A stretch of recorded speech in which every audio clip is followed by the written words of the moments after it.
Hello and welcome everyone to our final session of our virtual Marine Money Ship Finance Week, coming to you live from our offices in Singapore and New York.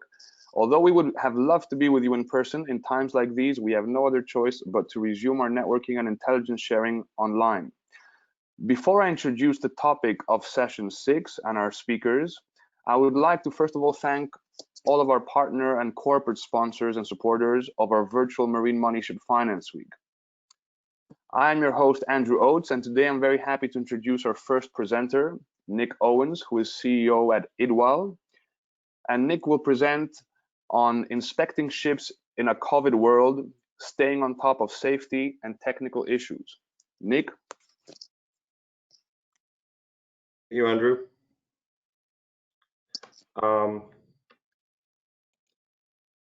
Excuse me, sorry. Yeah, hi everyone. My name's Nick Owens. As Andrew says, I'm the CEO here at Idwal. For the next 10-15 minutes or so, I'm going to be talking about how we have managed to navigate through the global pandemic, making sure that we can still deliver crucial ship inspections in volume and at scale, and how we're supporting our clients to stay on top of safety and technical issues despite the huge challenges that we're facing. Before I get into the detail, just a short background about Idwal. We are today one of the market leaders in delivering high volume, consistent and accurate ship inspections to the global maritime industry. We were established 10 years ago, and we now have offices in the UK, China, Greece, as well as more than 300 marine surveyors working globally, covering more than 800 ports across 75 countries. We inspect all ships, all ship types without limitation.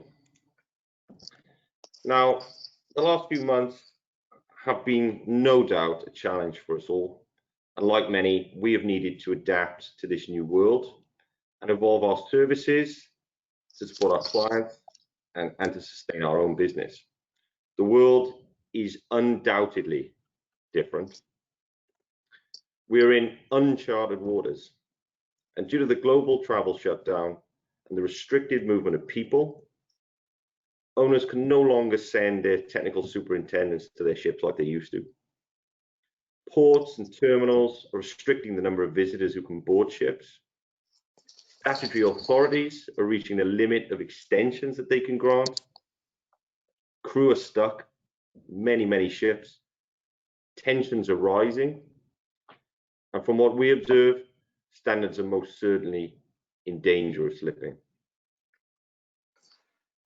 In spite of this, things are still moving. And here we have a look at our activity so far during 2020.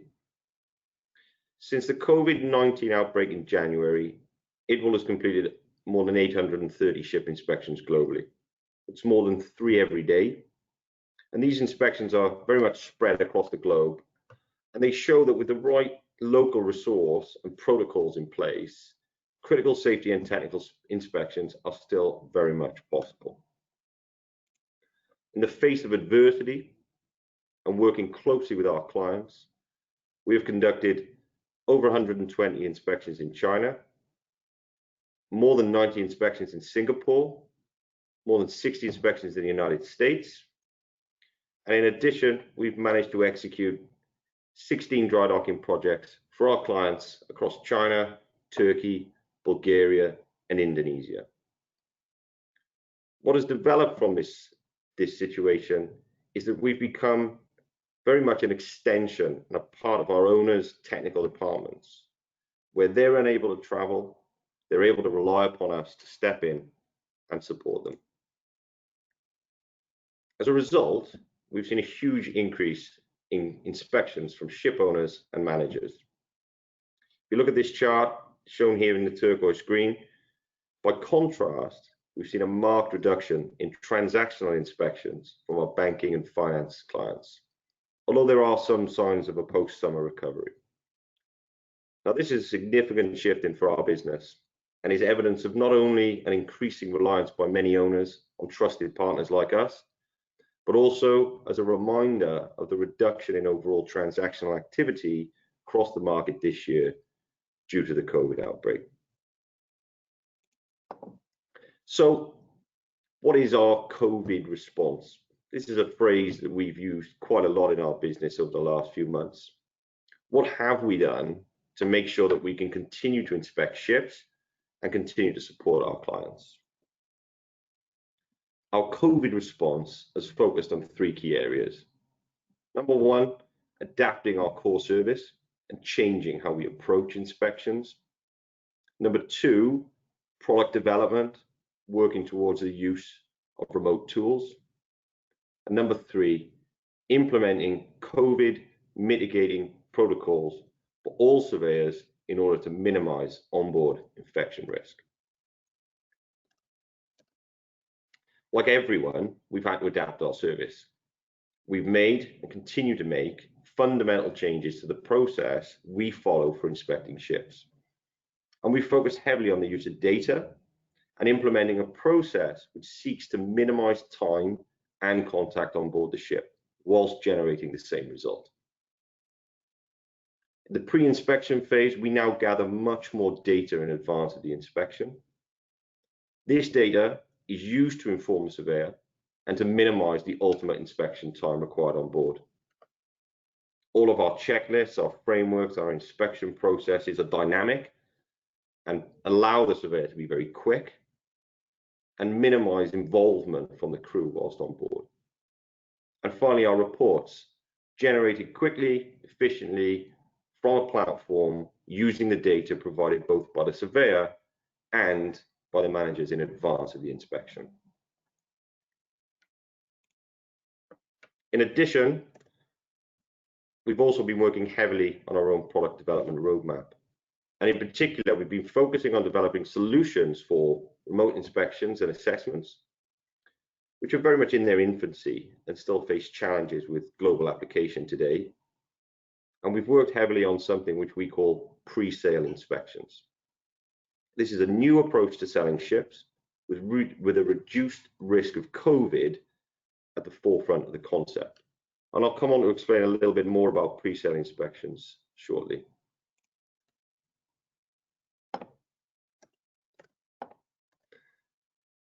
And finally, the third area of focus has been on developing specific protocols to ensure inspections can be undertaken safely.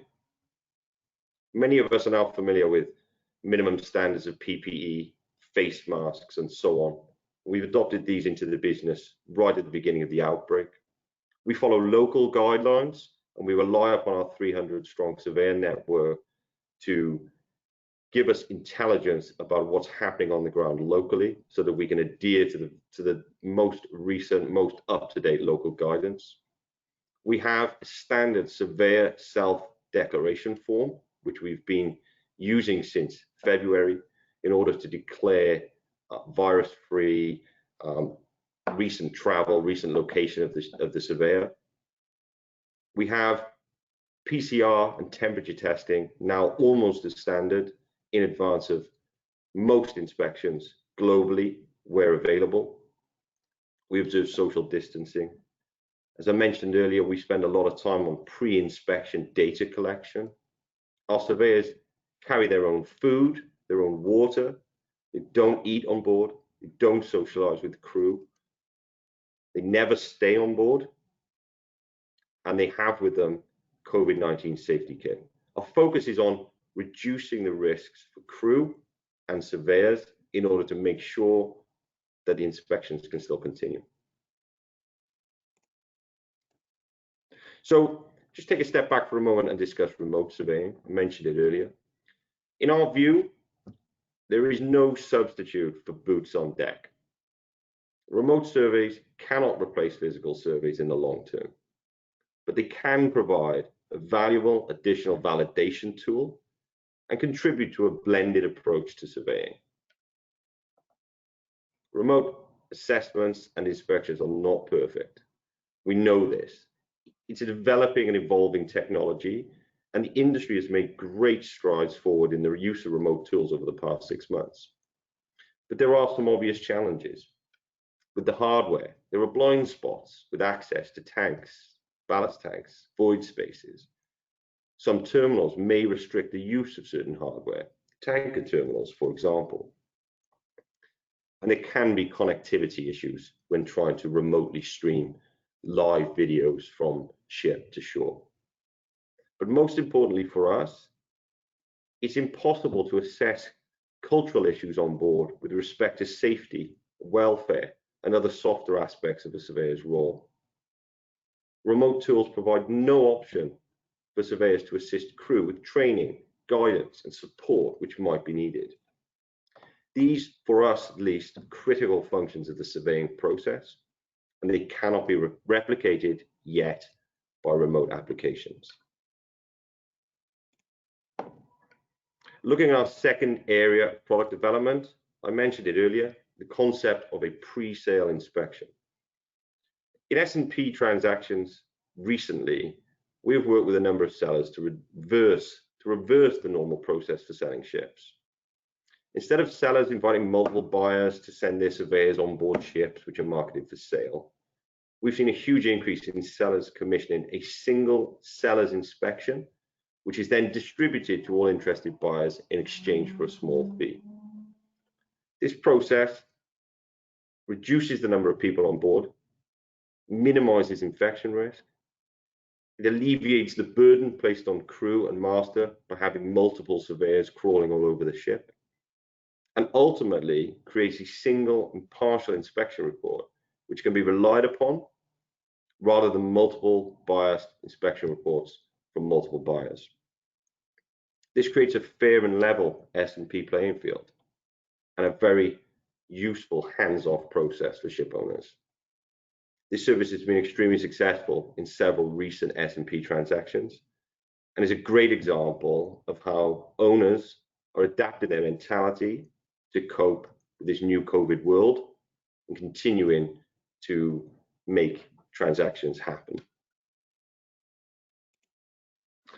So let's take a look at some of the key risks associated with reduced inspections across the global fleet. COVID-19 threatens long-term safety improvements, and it may very well cause an increase in incidents arising from cost-cutting measures, fatigued crew, idle vessels, and weakened emergency response. So what are the risks and consequences of not inspecting ships on a regular basis or not remaining on top of safety and technical issues?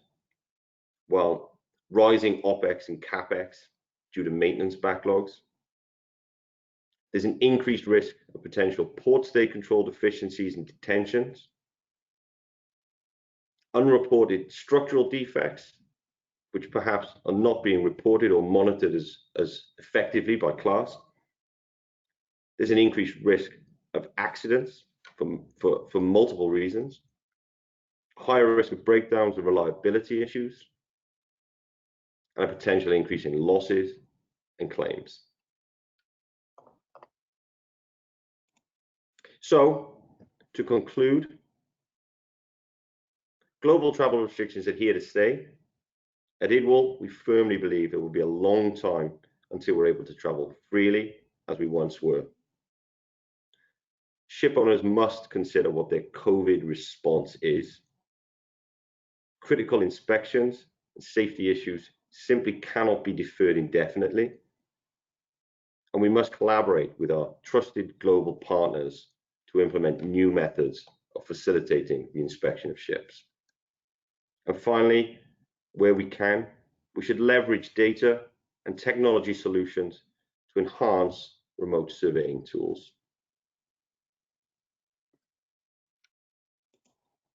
So finally, just to leave you with this advice from us, those of you in the UK will be very familiar with this image. It's been used countless times by the UK government, often with a somewhat confusing message.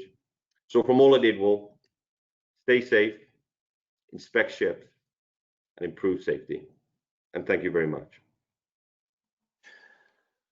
Thank you very much, Nick, for that presentation. It's great to see that Idwal has found such innovative ways to continue to inspect vessels during the pandemic. Just one question from our side.